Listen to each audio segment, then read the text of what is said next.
Hello, John. It's alright if I call you John? Mr. Cena, you don't know who I am, but soon you will. You sound like a serial killer, Ross. What am I gonna do? Beat him up? Here, come on. Go ahead, touch it, feel it. Okay. You don't know who I am, but you recently followed me on Twitter, and I gotta know, what the frick is going on? You think you can just follow a bunch of people in the League of Legends community and get away with it without playing a game of League of Legends with the gang? Well, you're wrong. I've been playing the same game for over a decade.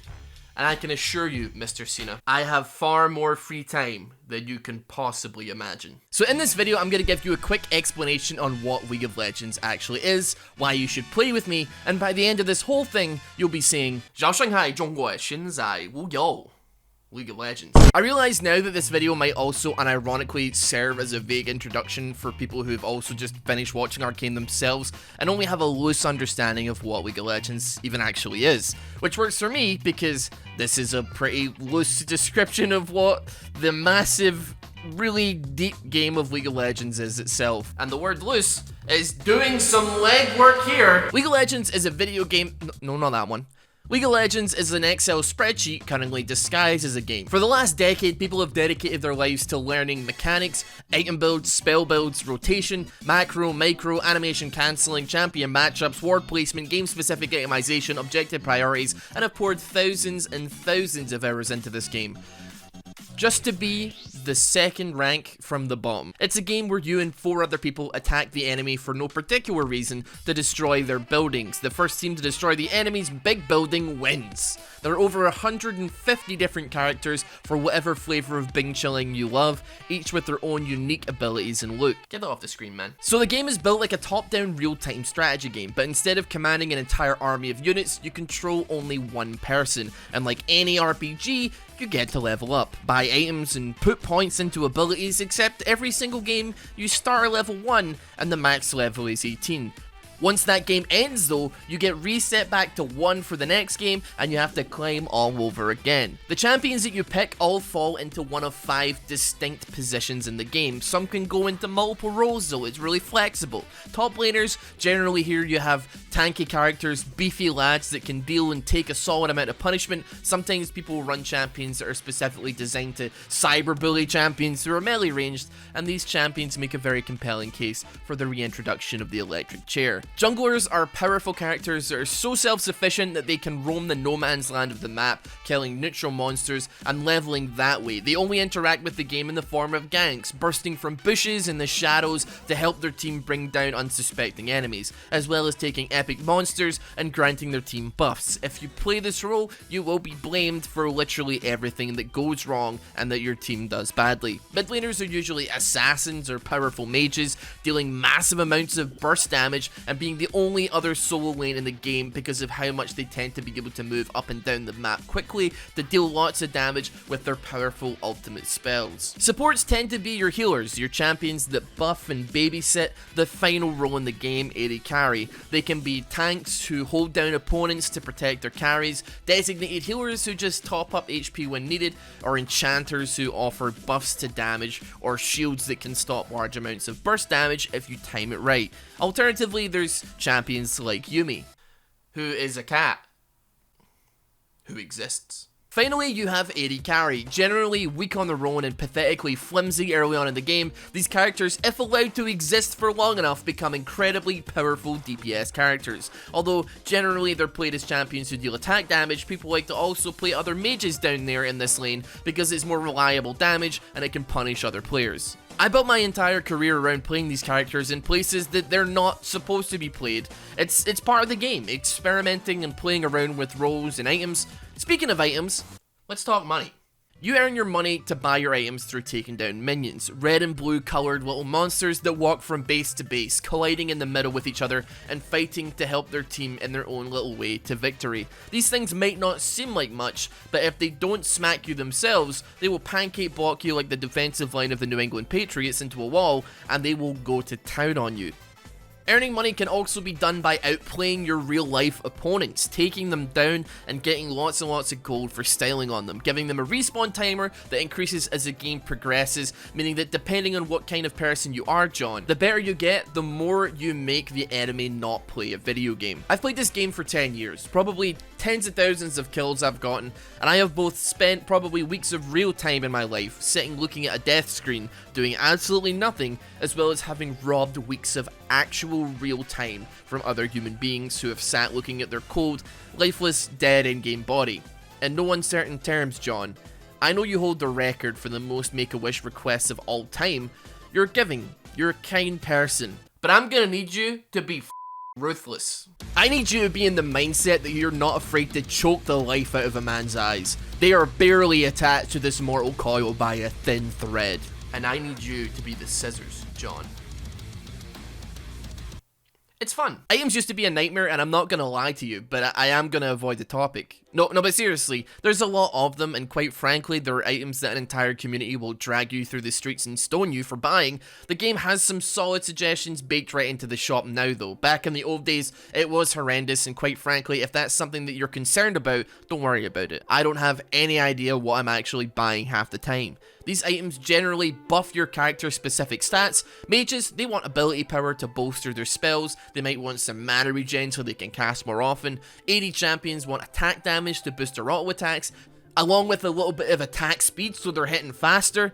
Tanks want their armor and magic resistance and health so they can take more hits. It's actually a lot simpler when you put it that way. You also have a special mythic item that have one big effect, and you can only buy one of these per game. And every other item that you buy after that also boosts the effect of your mythic item. Sometimes those items have active effects that give you 100 more buttons to ignore. Sometimes they just pop on their own or give you passive effects that you can also ignore. It's a deep well, and honestly, not something to get too bogged down in when you start out. Read the items that you have on your screen, pick the one you think sounds the coolest, and that's all you really need to do in the beginning.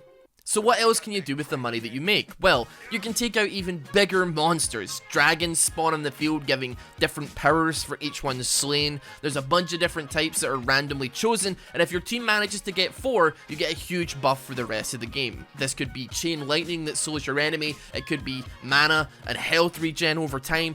It could be something super boring, like percentage increase to your magic resistance in your armor. Or it could be the massive temporary buff that happens when the 5th dragon comes down, the Elder Dragon, which basically wins you the game, giving you a true damage burn that executes enemies if they hit a certain amount of HP.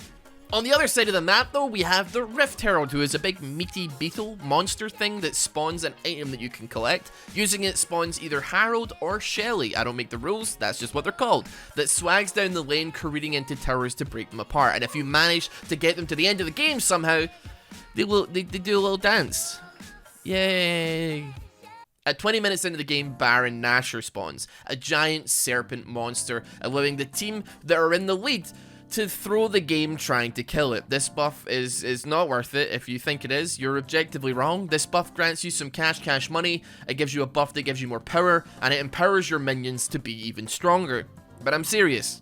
It's so not worth it. Yeah, sure, if you take out a whole enemy team and your minions are in Peru somewhere instead of doing their job and pushing towards the enemy's base, take it. But almost every single time a team attempts to take this objective, it would either be a more efficient usage of time to just push down a lane and take towers that way, or it's when the enemy teamer is still alive, or the enemy jungler is still alive, who has a specific spell that does a bunch of damage to monsters that can steal it. It gets stolen, or one of the teams gets murdered because of the debuffs that they're tanking, which Baron just drops like 50 different ones that stop healing, it stops damage.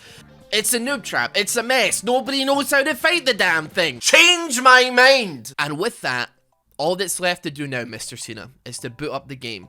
Send me an email and let me take you to Flavortown, USA. Population, League of Legends. And you and me. And the other 3 people on our team. And then the other 5 people on the other team as well. I've even picked out the most perfect champion for you. Seth, who is a big, handsome man with big muscles that punches and does wrestling moves on the enemy. I think you can figure out why I picked this character for you. Despite the overall community reaction and your manager, who is secretly a hard-ranked lifer, telling you not to waste your time on this game, the game is fun with friends, and I think deep down, even the people who dislike this game will tell you that. Most of the time you'll find the reason behind people falling out of love with League of Legends is that they didn't really fall out of love with it at all. Their friends just kind of lost interest, it got harder and harder to find a 5-stack to play with. No longer could they do some goofy normals or some ranked flex games with their friends, and as the weeks rolled by, eventually it was just that one person who had nothing left to do but play normals on their own or just Q-ranked solo, eventually running into other doomed souls who sucked the life out of you till the marrow of your bones was reduced to dust. Don't be scared though, there's plenty of friendly communities who would love to have you. Even I don't really like playing League of Legends on my own. I play all my games with viewers because, well, it's more fun.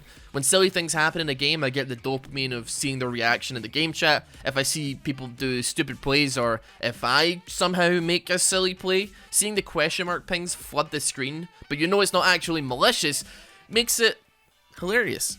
Thanks for making it through this video, John.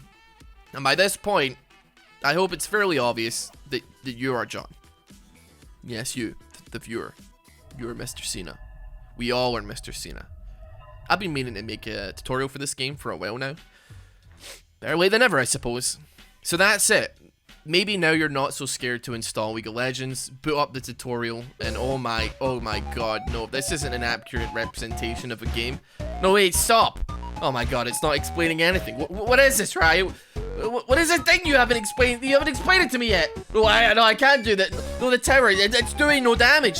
This is going to create an unrealistic gameplay expectation, Riot, you fools, no! Yes, you, the viewer. You are John. Yes, you, the viewer. You are John. You are all John Cena. We are all John Cena. The entire fabric of time and space has marched forward to the beat of no drum for you to be John Cena. Hello, John. Is it alright if I call you John? No, that's a bit weird.